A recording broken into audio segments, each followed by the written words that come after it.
ముందుగా మన అక్కే నాగేశ్వరరావు రావు నట సామ్రాట్ అక్కినే నాగేశ్వరరావు గారు, మీరు వచ్చి ఇప్పుడు తెలంగాణ సమైక్యాంధ్ర గురించి మీ భావాలు ఏంటి, అసలు మీరేమనుకుంటున్నారో చెప్పాలి. తెలంగాణ గురించి మాట్లాడుతుంది ఇదంతా trash.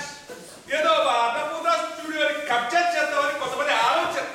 But I don't like it. Okay, మీరు కొంచెం ఆవేశంగా ఉన్నారు, మీ అబ్బాయి నాగార్జున పంపించండి. ఆపండి, దయచేసి ఈ కబ్జా ఆపండి. నిర్ణయించి నేను తావు అమలు ఎక్కడికి వెళ్ళాలా కావాలంటే అమలు తెలంగాణ వచ్చేసి తావుని విజయవాడ వచ్చేసి ఈ కబ్జా ఆపండి, లేకపోతే సైడ్ వస్తాను. నెక్స్ట్